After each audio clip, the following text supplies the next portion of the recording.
इस वीडियो में हम लोग किसी भी तत्व या यौगिक के अणु में उपस्थित परमाणुओं की संख्या ज्ञात करना सीखेंगे।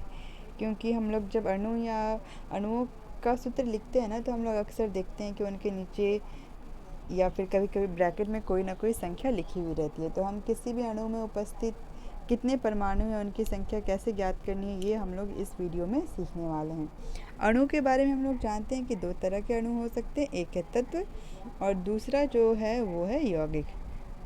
अंतर क्या है इनमें कि किसी भी तत्व में एक ही तरह के परमाणु होते हैं जैसे H2, और यौगिक जैसे कि कार्बन डाइऑक्साइड, इसमें एक से ज़्यादा तरह के परमाणु होते हैं। तो इनमें हम लोग परमाणुओं की संख्या ज्ञात करना सीखेंगे। ये संख्या ज्ञात करना इसलिए ज़रूरी है ताकि जब हम अणु का द्रव्यमान निकालें तो हम सही सही निकाल पाएँ। इसके लिए हम लोग एक एक उदाहरण लेकर परमाणु की संख्या ज्ञात करना सीखेंगे। पहला उदाहरण हाइड्रोजन गैस का हम लोग लेते हैं। नीचे लिखी हुई संख्या ये बताती है कि यहाँ पर कितने परमाणु हैं, 2 परमाणु हैं, और ये दोनों परमाणु किसके, हाइड्रोजन गैस के हैं। एक ही तरह का संकेत है। O2 लिखें तो यहाँ पे भी नीचे लिखी हुई संख्या है, इसका मतलब इस अणु में भी कितने परमाणु हैं, 2 परमाणु हैं। अगर हम नियॉन लिखें, नियॉन में कोई संख्या नहीं होती, कोई संख्या नहीं है, तो यहाँ पर कितने परमाणु हैं, 1 परमाणु है। अब ये जो एक ही तरह के परमाणु हैं, ये इस तरह के अणु किसके हैं, ये सारे तत्व के अणु हैं। तो ये नीचे लिखी हुई संख्या आपको परमाणुओं की संख्या बताती है।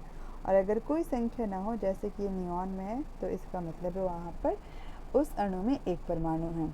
अगला, अब अलग अलग परमाणु वाले हम लोग उदाहरण लेते हैं NaCl। इसमें भी कोई संख्या नहीं है, लेकिन तत्व 2 तरह के हैं, यानी 2 तरह के परमाणु, एक है सोडियम, दूसरा क्लोरीन। इसका मतलब यहाँ पर भी 1 और 1 टोटल कुल 2 परमाणु हैं। HCl, इनमें भी कोई संख्या नहीं है, लेकिन ये 2 अलग अलग तत्व हैं, यानी कि इस यौगिक में भी ये एक एक करके, 1 हाइड्रोजन 1 क्लोरीन, इसमें भी 2 परमाणु हैं। ठीक है। अगला उदाहरण हम लोग किसका लें, जैसे कैल्शियम क्लोराइड। तो यहाँ पर कैल्शियम के नीचे कोई संख्या नहीं है, तो यानी कैल्शियम का 1, क्लोरीन के नीचे है 2, यानी कि क्लोरीन के 2, टोटल 3 परमाणु हो गए इस पूरे कैल्शियम क्लोराइड में, जबकि कैल्शियम का 1 है और क्लोरीन का 2 है। अगला उदाहरण हम लोग लें कैल्शियम कार्बोनेट का, CaCO3।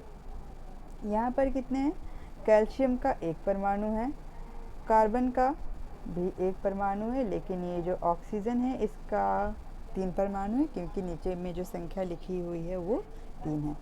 तो इन तीनों के अलग अलग संख्या में परमाणु हैं, और इस पूरे यौगिक में कितने परमाणु हैं, इन तीनों को हम लोग जोड़ेंगे, 3, 4 और ये टोटल 5 परमाणु हो गए। 3 तरह के 5 परमाणु हैं, ऑक्सीजन के 3 हो गए, कार्बन का 1 और कैल्शियम का भी 1। एक और हम लोग उदाहरण लें, किसका हम लोग लें, CuO, कॉपर ऑक्साइड। तो यहाँ पे भी कॉपर का 1 परमाणु है, ऑक्सीजन का 1 परमाणु, और कुल परमाणु हो गए 2। तो ये परमाणुओं की संख्या अलग अलग है, और ये इस पूरे यौगिक में मिलाकर हैं 2 परमाणु।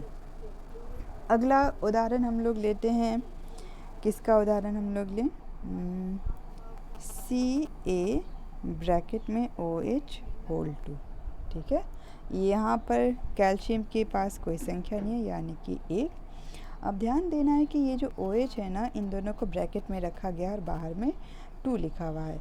इसका मतलब ये है कि इन दोनों की जो संख्या है वो जितनी भी हो 2 से मल्टीप्लाई हो जाएगी, 2 से गुना कर देंगे, यानी कि ऑक्सीजन का 2 परमाणु, हाइड्रोजन का भी 2 परमाणु, क्योंकि इनके पास ब्रैकेट में बाहर में 2 लिखा हुआ है। तो इनके पास कैल्शियम का 1, ऑक्सीजन का 2 और हाइड्रोजन का 2 परमाणु हैं।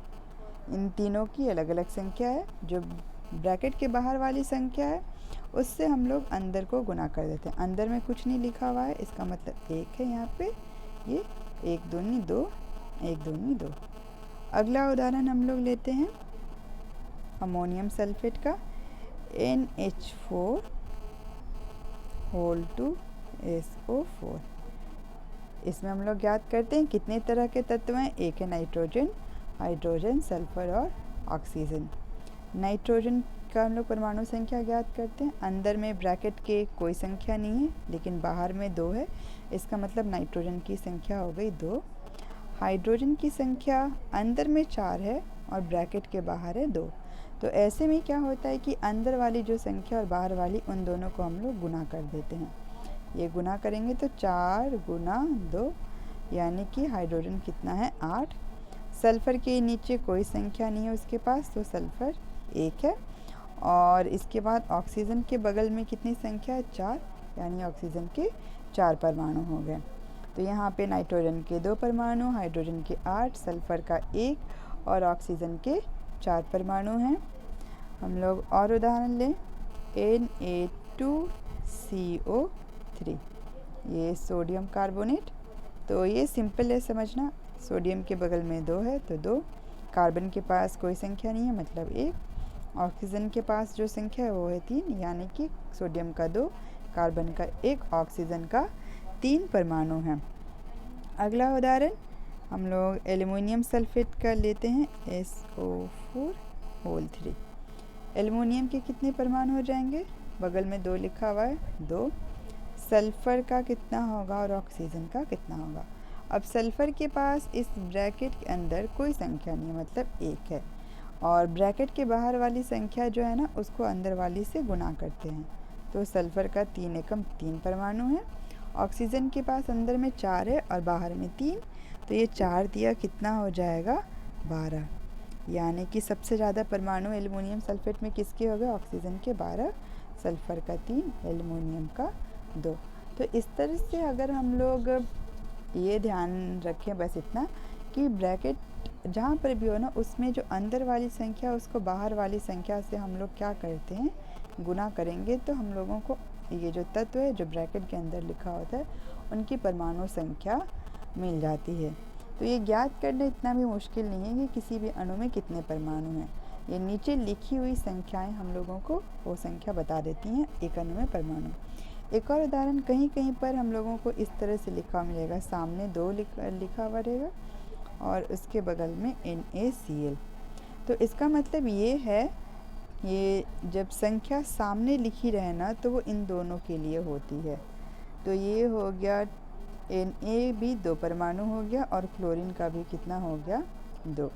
लेकिन एक और उदाहरण ले लें हम लोग, CaCl2 लिखा हुआ है, तो इसका मतलब ये है कि बस ये जो 2 है वो क्लोरीन के लिए ही है। कैल्शियम 1 है, क्लोरीन 2 है। तो सामने लिखी हुई संख्या दोनों के लिए होती है, और अगर नीचे कोई संख्या हो तो जो उसके जस्ट बगल में जिसके नीचे है बस उसी के लिए होती है। और हम लोग कोई उदाहरण ले सकते हैं, Fe3O4, ये तो आसान सा है। Fe में 3 है और ऑक्सीजन में कितने परमाणु हो गए, 4 परमाणु हो गए। तो इस तरह से हम लोग ज्ञात कर सकते हैं, नीचे लिखी हुई संख्या से वो सीधी सीधी हो जाती है। अगर कोई ब्रैकेट है तो ब्रैकेट के अंदर वाली संख्या ब्रैकेट के बाहर वाली से गुना हो जाती है। अगर कोई संख्या सामने लिखी हुई हो, जैसे यहाँ पे ब्रैकेट में कोई भी फार्मूला लिखा हुआ है, तो ये जो संख्या है वो इन सब के लिए होती है। यहाँ पे अगर AB होगा तो 2A हो जाएगा और इसका मतलब है 2B। तो इस तरह से संख्याओं को बस ये देखना है कि क्या वो नीचे में लिखी हुई है किसी एक के पास, या ब्रैकेट के बाहर है, या वो सामने लिखी हुई हैं।